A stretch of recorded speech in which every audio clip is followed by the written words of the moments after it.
Okay, my name is Caitlin Harrington. I'm Adam I'm, Paterka. I'm Casey Carpenter. And I'm Laura Sisler. All right, so And signing we off are Fun in the Sun. in the sun. All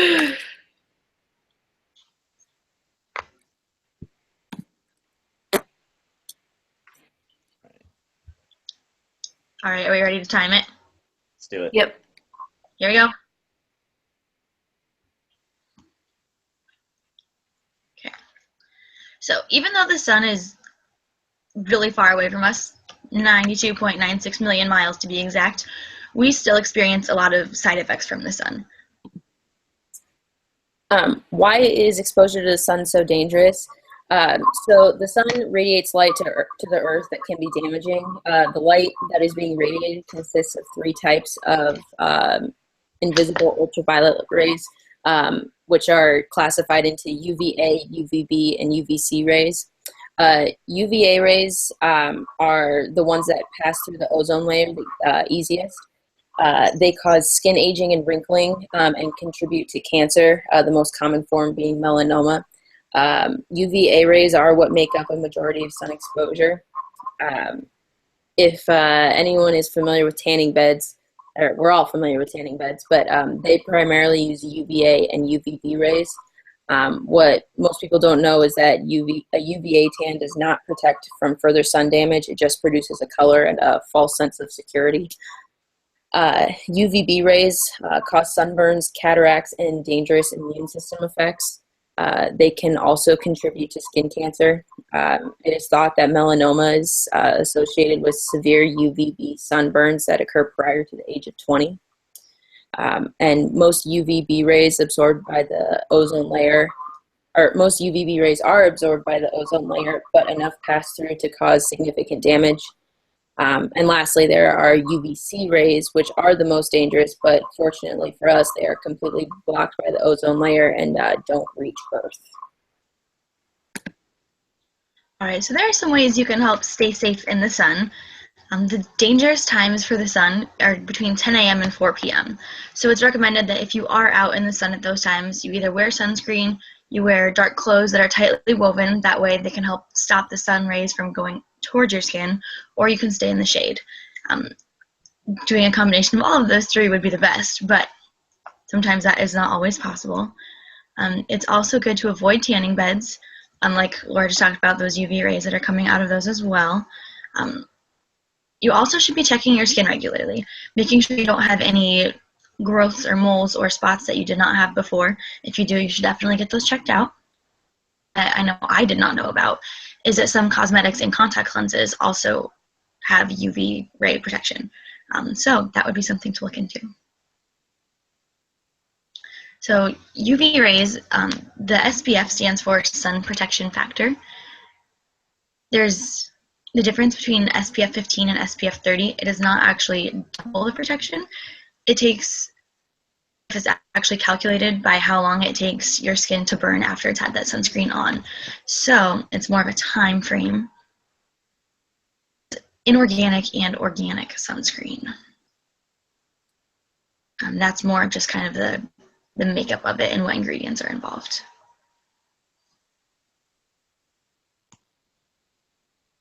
Okay, so the UV index is a useful tool to kind of plan out how you can stay safe in the sun. It's on a scale of 0 to 11, with 0 being a very low risk for overexposure and 11 being the highest risk for exposure there is, an extreme risk. So this fluctuates every single day. It's obviously low at night, almost down to 0 because the sun's not out. During the summer months, it's going to be the highest, usually from May to August.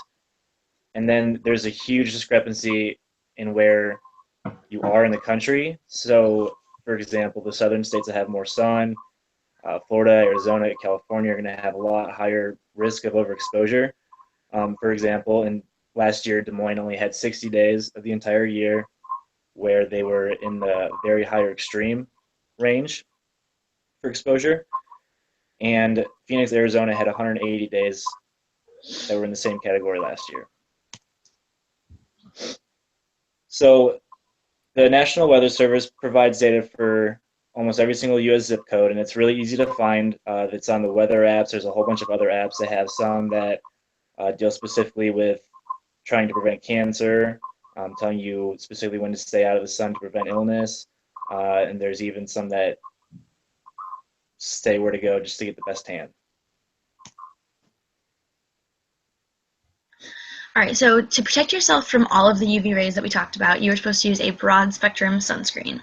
It's recommended that you put that on every 15 minutes before you go outside, and then you reapply it every 80 minutes that you're outside, unless you've been swimming, sweating, or if you dried yourself off after any of those activities. Then you should reapply it more frequently. SPF 15 is normally the recommendation if you are going to be spending time outdoors, but if you are a small child or an elderly individual whose skin can't protect yourself as well, you should use SPF 30 or higher. There are a couple different types of sunscreen you can use. You can use a cream, a lotion, a gel, a stick, or a spray.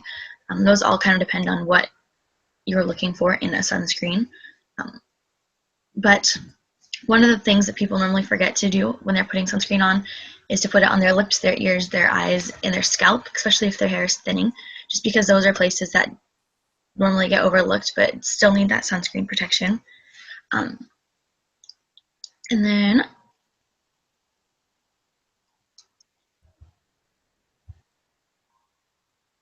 I had something else to say there, but I forgot it. Sorry, guys. Okay, so for your protection outside, like I said earlier, 10 a.m. to 4 p.m. are the most dangerous times. So you should try and avoid being outside for long exposure times if you are. Wear preferably a wide-brimmed hat and sunglasses. And then if you can, if you're going to be in the shade, especially too, if it's not going to be too hot, wear loose-fitted long sleeves and pants. So there are some treatment of sun damages, but basically you need to take preventative measures. So after the skin damage has already occurred, there's not really much that you can do. So doing that sunscreen, SPF 15, like Casey said, and keeping moisturized, so lotion and different topical creams that you can add. Something to deal with symptoms. So basically after your sunburn, you can use aloe vera just to soothe the burn. There's not really much that you can do to make it go away, but there's different things that you can do to treat the symptoms. So also drink plenty of water, keep your skin moisturized to keep that water inside of yourself, and avoid too much UV exposure. So excessive tanning is not a good thing. So after the skin is already damaged, there are some things you can do to take away the long-term effects. So basically, you can take a beta carotene, which is just a pill, and this just adds different vitamins to your skin to kind of get rid of wrinkles and sunspots. Retinoids do the same thing. This is a topical cream, do the same thing as beta carotene. You can also do things like chemical peels. So this is where a chemical solution is applied to the skin and it exfoliates and eventually peels off. And this new regenerated skin is smoother and less wrinkled. You can also do microdermabrasion. So this is where it just gently sands your skin and it removes the thicker outer layer. So this type of skin treatment is used to treat light scarring, discoloration, sun damage, and stretch marks. So it can improve age spots and wrinkles that are created by sun damage. Lastly, you can do laser therapy. So this is a treatment that utilizes specific wavelengths of light that treats the tissue, and it's thought to accelerate the healing process. This doesn't actually get rid of your sunburn though, it just helps accelerate this healing.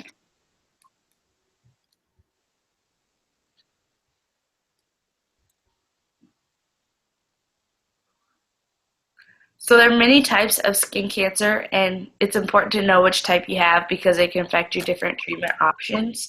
So the first is basal and squamous cell skin cancer.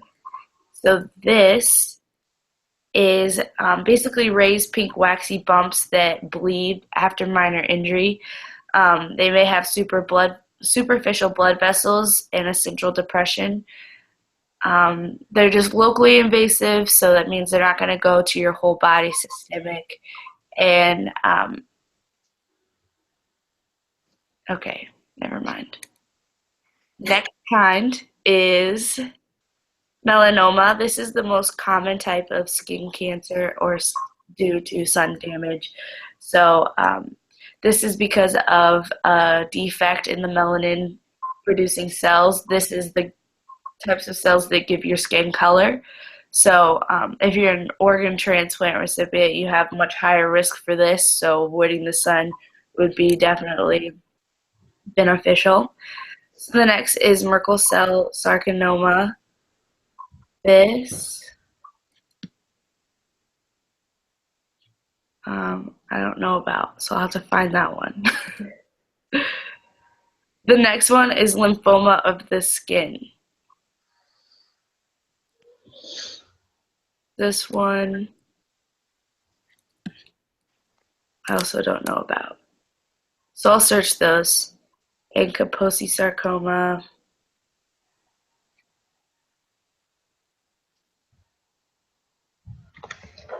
So this is the most common skin cancer affecting transplant patients.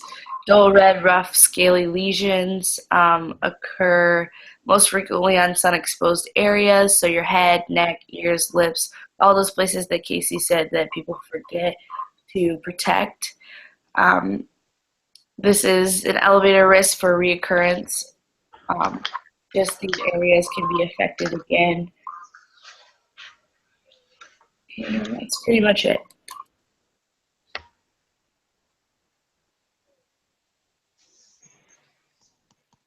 So signs and symptoms of skin cancer. Skin cancer can present itself in a variety of ways, so it's important to pay attention to abnormality of the skin. So a bump with asymmetric borders, red or pink, often a bump that doesn't heal for weeks, or a wart-like growth, moles that with irregular borders that continues to change colors and size. These are all signs that you would want to be concerned with.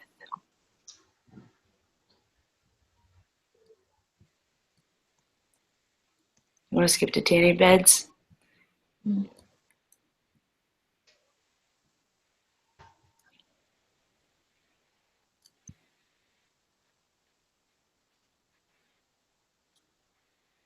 Who's got tanning beds? Yeah. 2 tanning beds. Is that me? Yep. Yes. Oh. Okay. Just a second. So tanning beds has become a lot more popular in the country. They use the same UV rays that are given off by the sun. Exposure can cause premature skin aging. It can cause wrinkles, kind of saggy skin, and brown spots. Tanning beds use a lot of UVA rays, which creates the glow. Some pretty surprising facts about tanning beds. They're actually class 1 carcinogen. They are in the same class as cigarettes, alcohol, air pollution, and plutonium. People who use tanning beds even one time before they're 35 increase their risk for melanoma by 75%. And there's more cases that are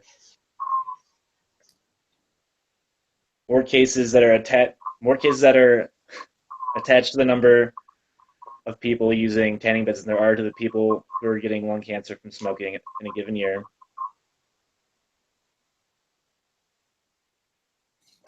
In the U.S. alone, almost 420,000 people have been linked with skin cancer from using tanning beds, and of these, 6,200 are melanoma cases. In the U.S., 35% of adults and 55% of college students are using tanning beds. This is a huge increase from what it's been the last 15 years. All right, and then heat stress.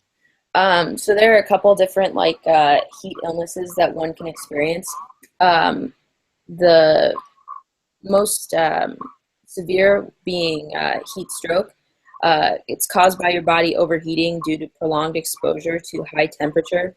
It is a life-threatening medical condition because the body gets to the point where it cannot regulate its own temperature.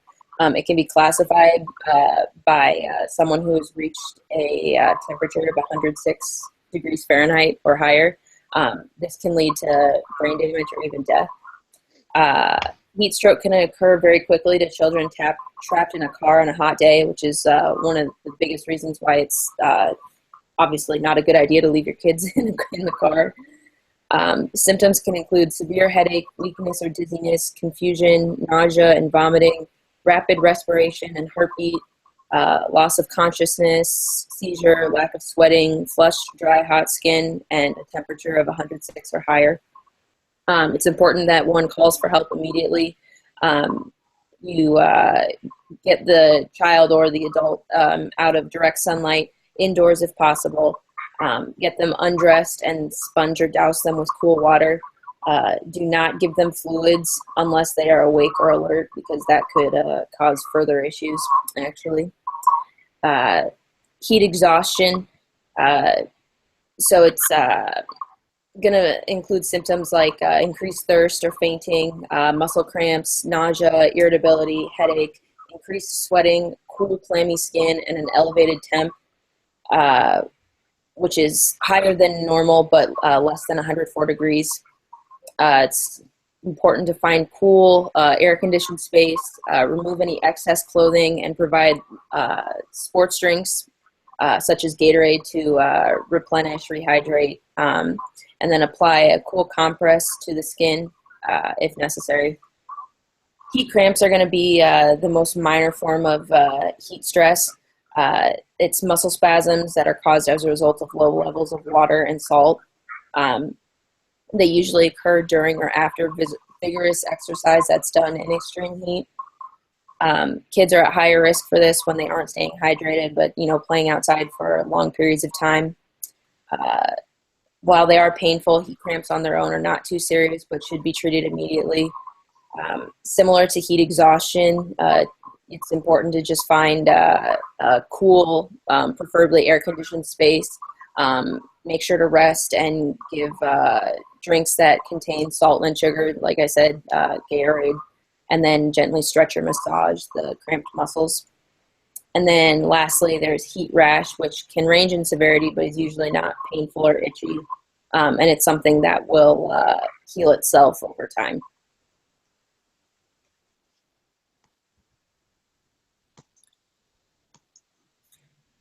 That it? Oh, and okay. My bad. How to prevent heat stress. Stay hydrated by drinking 8 ounces of water or sports drinks every 15 to 20 minutes. Take breaks by resting in a cool environment when needed. So, like I said, if at all possible, shade and inside air condition. And then wear proper protective gear such as sunglasses, hats, and lightweight clothing. And yes, that's it. All right, we're at 17 minutes and 37 seconds.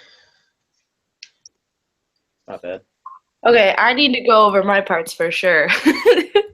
Yeah, Just I didn't. answer. Yeah, sorry, I didn't even realize I was doing the tanning beds one. Oh, no, that's okay. I remembered what I forgot to say. Don't worry. I can make sure that goes back in. We should run through some of the trouble parts again before we start doing. Yeah, I'm just looking up some of these other ones that weren't on my thing that I had.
Um,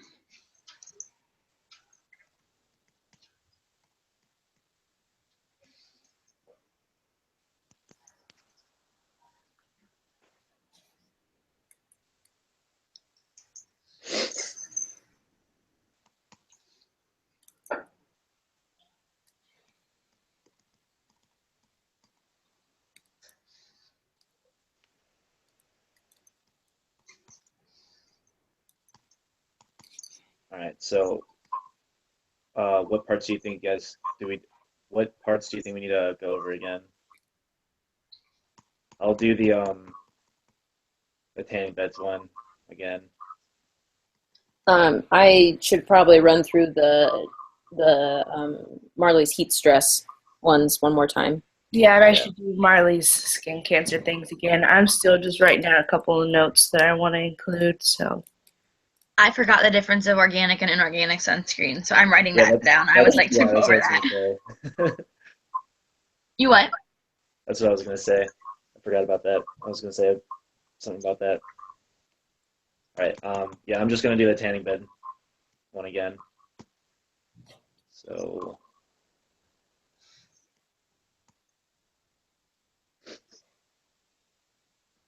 So tanning beds have become a lot more popular in the U.S. in the last couple decades.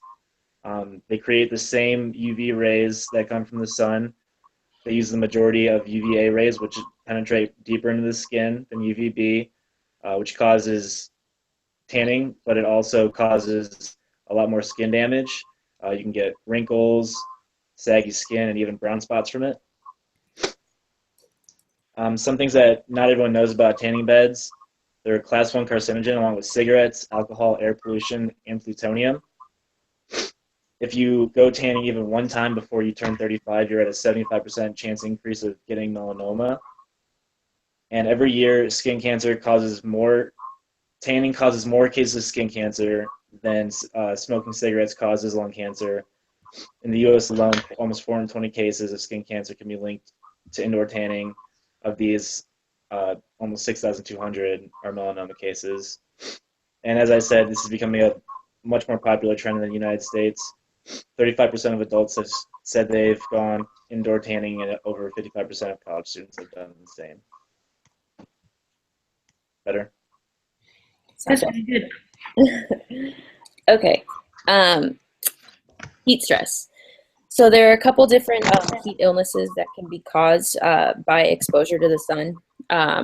First of all, there's heat stroke, which is a life-threatening medical emergency.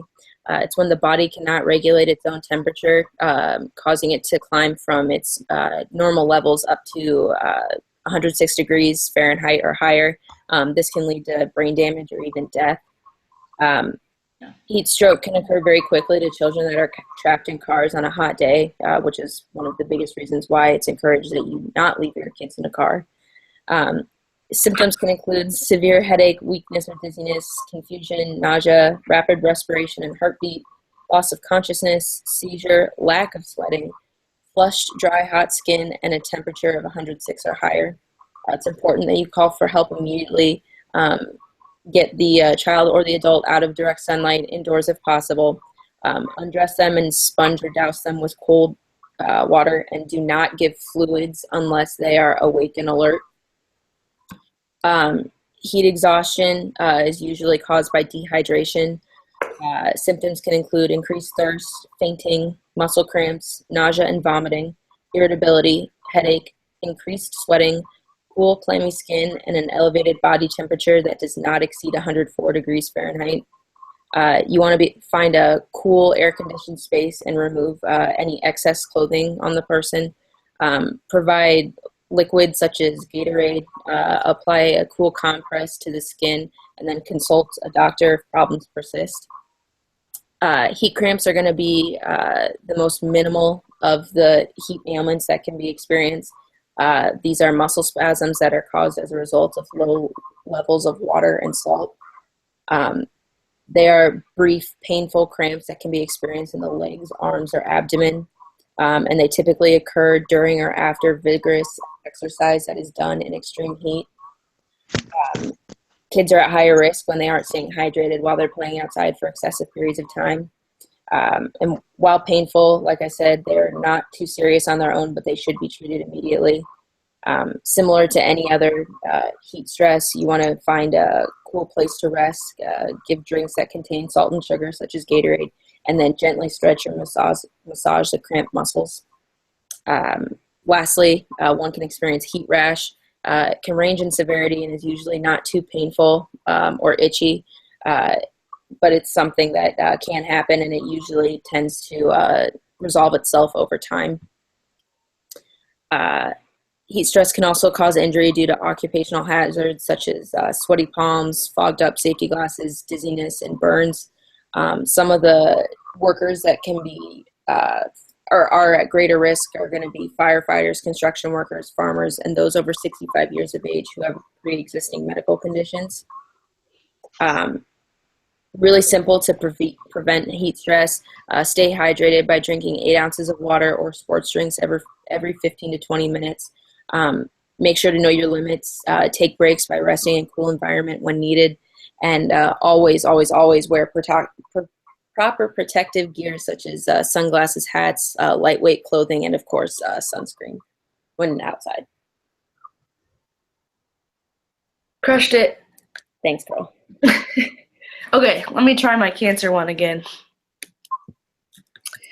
Okay, so there are multiple types of skin cancer, and it's important to know which type you have because it can affect your different treatment options and your prognosis. So before I talk about each type, I just want to talk about the signs and symptoms. So skin cancer can present itself in a variety of ways, so it's important to pay attention to any abnormality on the skin.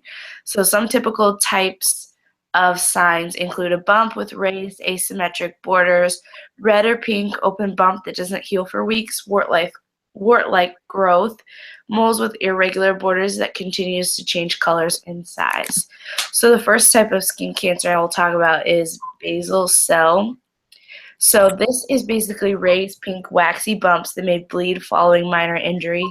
These have superficial blood vessels and essential depression. So these are often locally invasive, so they stay around the same area. They don't transfer to your whole body. So basically, if you're an organ transplant patient, you have a tenfold higher risk for this. So just making sure that you're protected is very important. The next type I'll talk about is squamous cell. So this is the most common skin cancer affecting transplant patients. So this is dull red, rough, scaly, raised lesions. It occurs most frequently on sun-exposed areas like your head, neck, ears, lips, all those places that Casey said that people forget to protect. This is the most skin cancer that occurs in pediatric and adult transplant recipients, like I said. So basically, the tumors can grow very rapidly, and with their autoimmune decrease, that's what I'm going to say, then it makes it easier for this type of cancer to produce. The next type of cancer is melanoma. This is the most common type of skin cancer that is out there. So this basically is from the melanin producing cells. These are the cells that give you the color of your skin. So often brown and black skin lesions with irregularities in symmetry and border depict this type of cancer. So only 4% of diagnosed cancer, but 77% of skin cancer related deaths. So this is one that you'll really have to watch out for when dealing with sun damage. The next one is Merkel cell. So this is a rare type of skin cancer. It usually appears on flesh-colored or bluish-red nodules, so often on your face, head, or neck. So it's also a neuroendocrine type of cancer, so it most often develops in older people. The next type of cancer is lymphoma. So lymphoma is a cancer of the lymphatic system. So it just basically shows up like a rash in the areas of your lymph nodes. The next is Kaposi sarcoma. So this type of cancer is rare. It's a cancer of the cells that line the blood vessels. So clinically brownish red to blue colored skin, found mostly frequently on legs and feet. So where you're going to find these vessels. It occurs in patients of Middle Eastern, Jewish, Mediterranean, or African descent. So this is basically where this human herpes virus is more found. But if you do have this type, it can be more common on your skin or even visceral. That's it. Okay, well, I've got the differences for inorganic and organic sunscreen. So organic sunscreen takes the UV rays and absorbs them and helps convert that to heat. It normally contains PA/BA derivatives, cinnamates, salcolates, and benzophenones. Benzophenones. I'll work on that. And then inorganic sunscreen reflects and scatters UV radiation. It contains titanium dioxide, and it usually causes less irritation to skin. Beautiful. Alright. You know, out of like all of these pictures of the skin cancers, this Kaposi sarcoma is without a doubt the nastiest. Mm-hmm. I looked for the grossest ones I could find. If we're gonna talk about why you should be safe and what you don't want to happen, it has to look gross. Yeah. Yeah, absolutely, and that definitely seals the deal. It does. Okay, are we ready? I'd say so. I think so. Does anyone have anything else they want to go over before we actually do this? No, we're rock stars. We got this. Adam, is your microphone on? I have a little no microphone signal on you, Yeah, so do I. I do too. and I don't hear you. Can you hear me now? Oh, Yep. there you go. Okay. Yeah. That would have been awkward, I start talking and just no noise comes out. right? All right. Now I'm ready. I'm gonna start our timer. Ready? All right. Go. So we are fun in the sun. So we experience the sun's effects even though we are 92.96 million miles away, being here on Earth.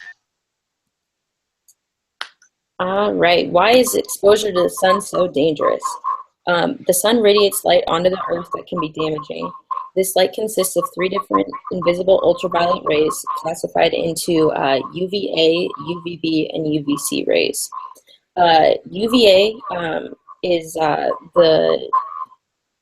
the type that passes through the ozone layer most easily. It's known for causing skin aging, wrinkling, contribute to cancer. Most common form is melanoma. It makes up a majority of sun exposure. Tanning beds typically use UVA and UVB rays. A UVA tan does not protect from further sun damage. It just produces a color and a false sense of security. UVB rays cause sunburn, cataracts, and dangerous immune system effects. These can also contribute to skin cancer. It's thought that melanoma is associated with severe UVB sunburns that occur prior to the age of 20. Most UVB rays are absorbed by the ozone layer, but enough pass through to cause significant damage. Lastly, there are UVC rays. These are the most dangerous. However, fortunately for us, they are completely blocked by the ozone layer and do not reach Earth. All right, so staying safe in the sun. The sun is strongest from 10 a.m. to 4 p.m., so it's advised that you stay out of the sun if possible then. If you can't, you're supposed to wear dark, tightly woven clothing, stay in the shade, wear sunglasses, a tight-brimmed hat, anything you can to protect your sun from the harmful rays. It's also important that you wear sunscreen, preferably anything with an SPF of 15 or higher. It's good to avoid tanning beds, just because those are going to emit those same rays, even though they're not coming directly from the sun. Like Laura just talked about, all of the UV rays. And then you should check your skin regularly. You might have bumps, moles, freckles, anything that can change. So it's important to know what your skin looks like normally for you. That way, if there is a change, you can recognize it. And then cosmetics and contact lenses also can help protect you from the sun. Certain makeups do have SPF in them, and you can also get contacts that have that SPF as well. So for UV rays, the SPF stands for sun protection factor. It's calculated based on how long it takes your skin to burn after you've worn the sunscreen. So they aren't like a double. It's just that time frame of how long it will take compared to if you weren't wearing any sunscreen before that. There are different types of sunscreens. You can get organic or inorganic. Organic sunscreen absorbs UV radiation and converts it to heat. These contain PABA derivatives, cinnamates, salicylates, and benzophenolates. And then inorganic sunscreen takes the rays and then scatters them. This one does not change them to heat.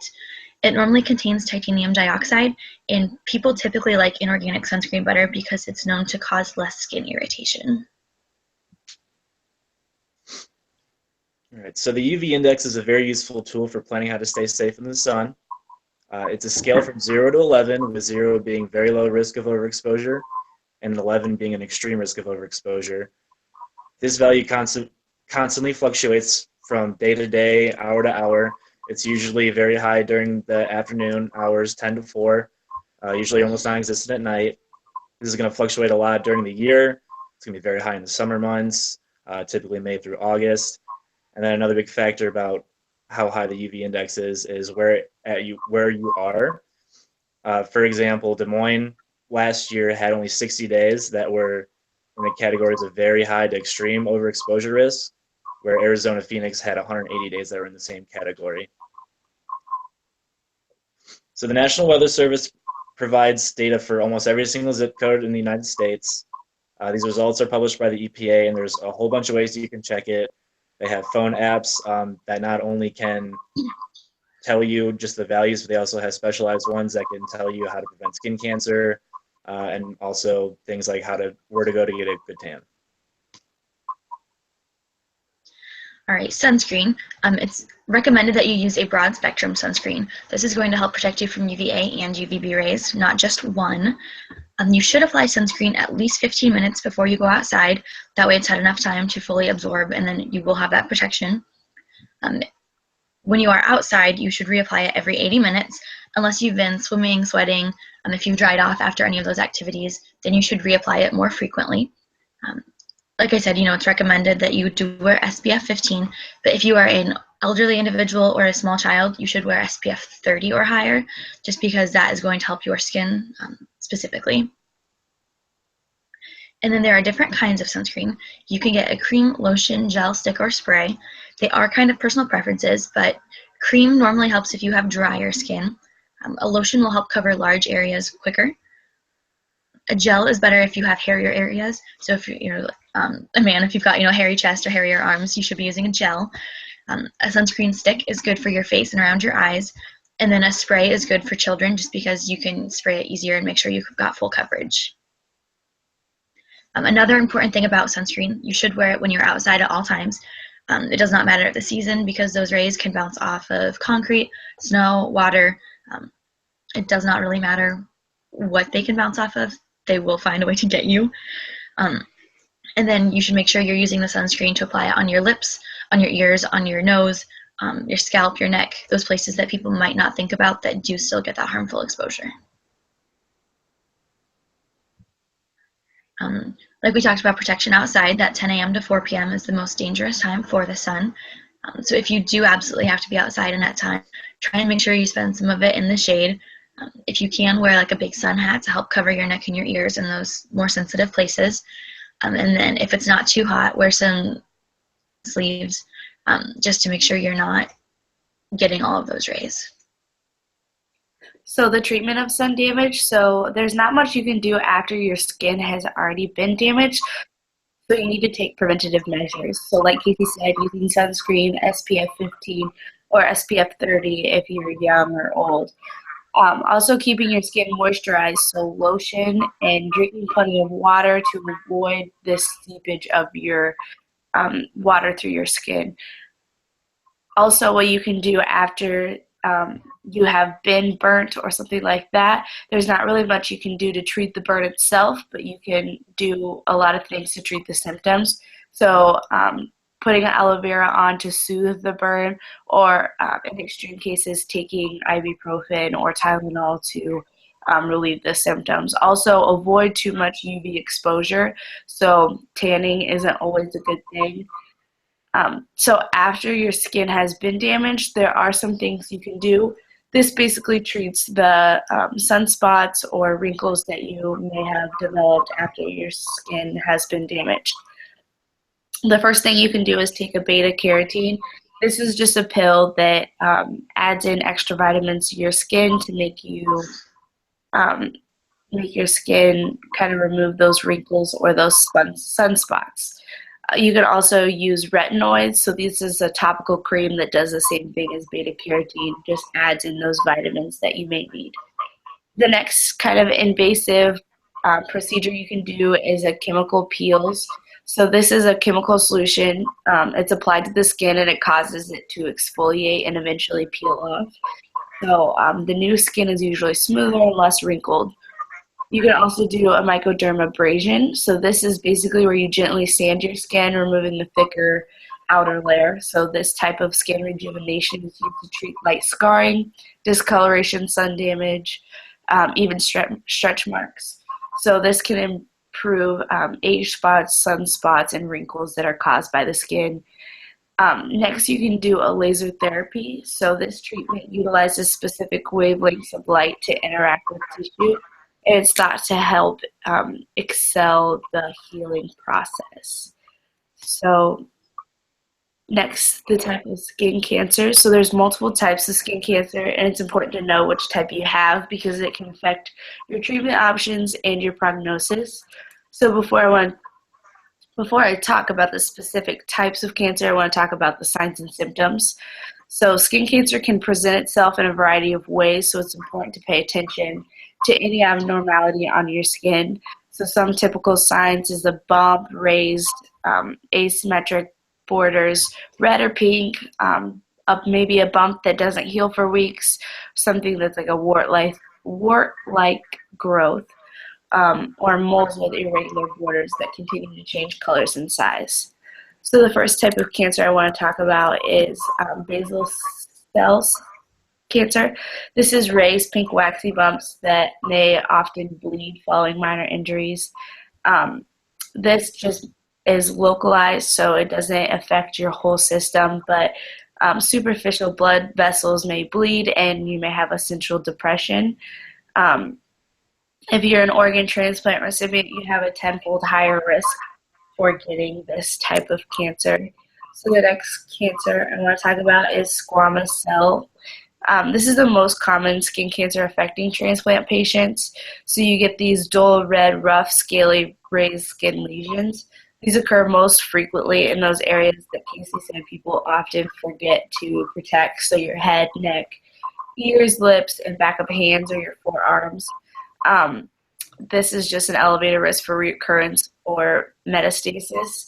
So most common skin cancer that occurs in pediatric and adult transplant recipients just because their skin is more susceptible to different types of cancer. So the next type of cancer I want to talk about is melanoma. So this is the most common type of cancer related to skin damage. So this is in the melanin producing cells, and these are the cells that give your skin color. So these are characterized by black or brown skin lesions with irregularities in symmetry, border, and coloration. So only 4% of diagnosed skin cancer is actually melanoma, but 77% of skin cancer-related deaths is from melanoma. If you're an organ transplant recipient, you have a 3 to 4-fold higher risk for melanoma. So the next type of cancer I want to talk about is Merkel cell. So this is a very rare type of skin cancer, but it usually appears as a flesh-colored or bluish-red nodule, often on your face, head, or neck. So those areas that can be affected by the sun. It also affects your neuroendocrine parts of your skin, so it most often develops in older people. The next type of cancer is lymphoma. So this is just a cancer of the lymphatic system. So basically it'll show up as a rash in those lymph node areas. So knowing what your skin looks like before you get these types of cancer is very important. The last one I want to talk about is Kaposi sarcoma. So this is really rare, but it's a cancer that line your blood vessels. So it will often be found on your legs and your feet, just where those blood vessels kind of pool. This will show up as a brownish red to blue colored skin. It's caused by the human herpes virus, so it is most common in Middle Eastern, Jewish, Mediterranean, or African descent. There's two main forms, cutaneous and visceral, cutaneous being more the form that is caused by the skin damage. So there is kind of this ABCs of knowing if like a mole or something is skin cancer. So basically A being asymmetry, B being border, C being color, D being diameter, and E being evolving. So just keeping an eye out on different types of moles that you have can show whether you have skin cancer or not, and it's really important to notice those things.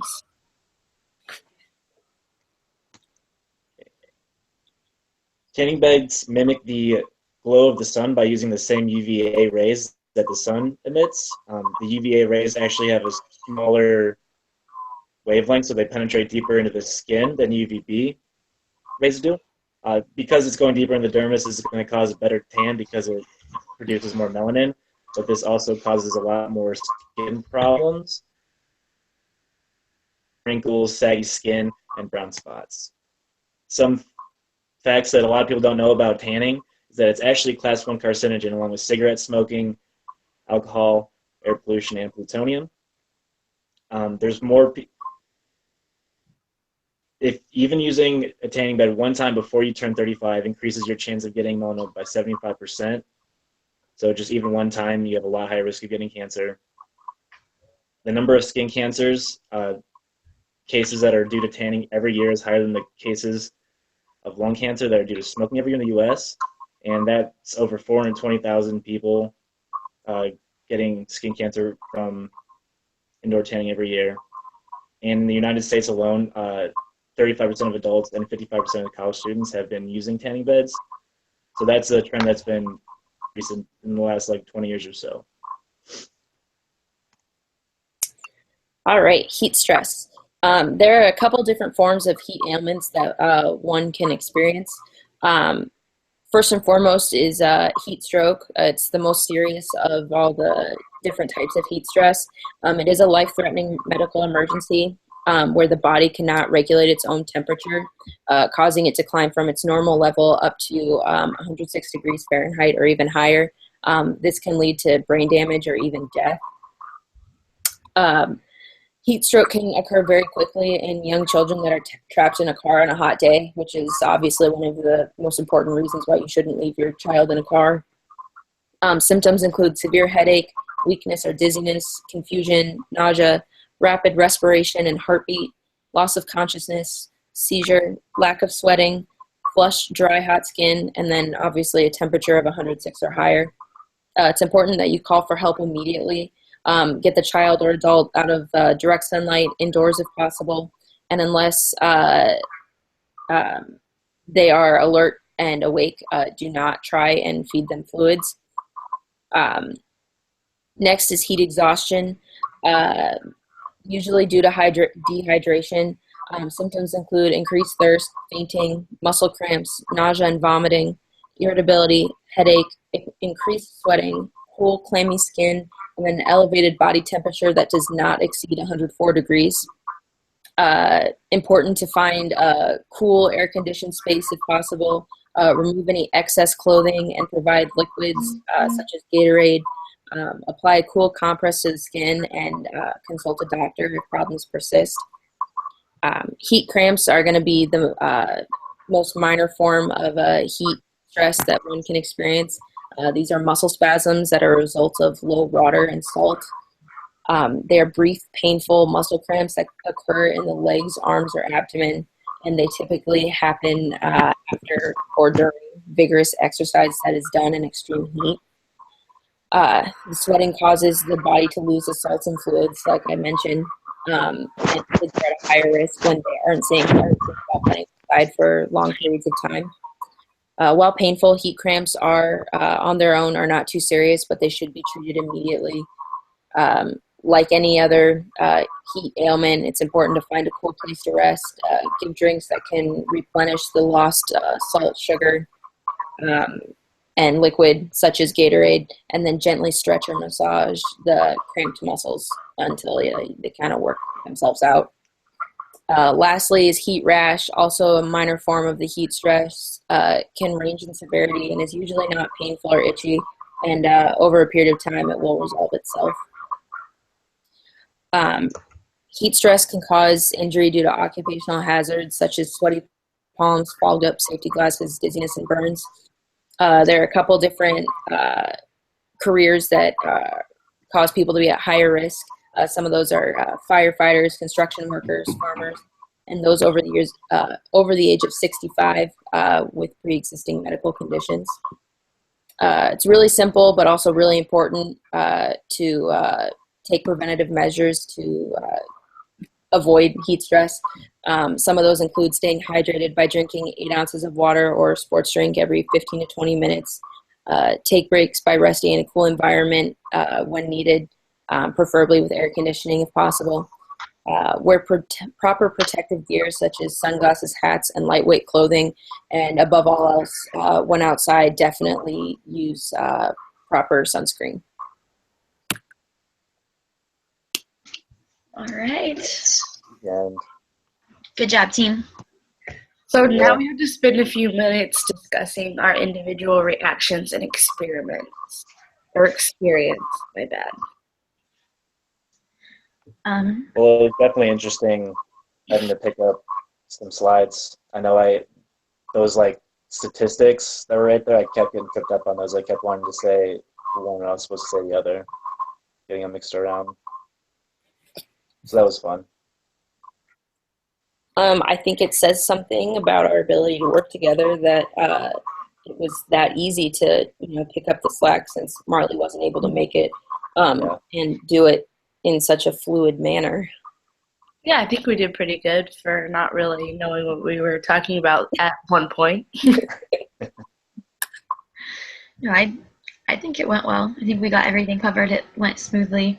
Then kind of like you guys all said, we were able to kind of work together to pick up the slack and make sure that it all got done. How were we on time? Oh, I didn't actually stop it, but right now we're at 20 minutes and 22 seconds. So we were good. I watched it go past 15. Good. Awesome. So what did you learn personally and professionally about the dynamics and importance of effective teamwork? I mean, I guess it's a pretty good real life experience because you're doing a presentation with people you work with and someone has to drop out. That's something that could definitely happen in real life with like much higher stakes than what we're doing right now. So I guess it's good to practice being adaptable. Mm-hmm. Yeah. I would say it's good that we were able to come around like a common topic and each find like something to come together, because like if you're working in the healthcare field, you might have to talk about all sorts of different things, but be able to put it together under one broad topic like sun safety. We found so many different ways to incorporate things into sun safety, and I think that's something that you would have to be able to do in the real world. Absolutely. I learned a So, lot about stuff, about tanning and stuff from this project. So so are there any thoughts about any other reflections you have had as individuals concerning your project experience and overall course experience?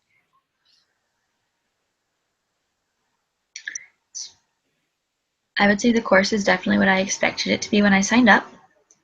And as far as the project goes, I think we did a good job. Yeah. I think that just like getting a time to meet up for all of us is sometimes difficult, but we always seem to do it and figure it out. yeah, good. We all have very different schedules. So the fact that we always have to meet on Saturday or Sunday at 9 o'clock. I will say it was kind of nice though not having to meet in class, being able to do all this work while sitting in the comfort of my bed. I agree. So, Yeah. Wearing sweatpants. absolutely. Yes. So I think that's pretty much it. Just says officially conclude the recording session. So Good job, team. Good job, guys. Good semester.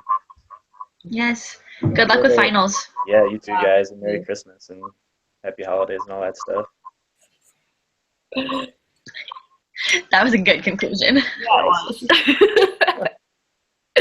okay, goodbye. All right. I'll see you. Goodbye. Bye.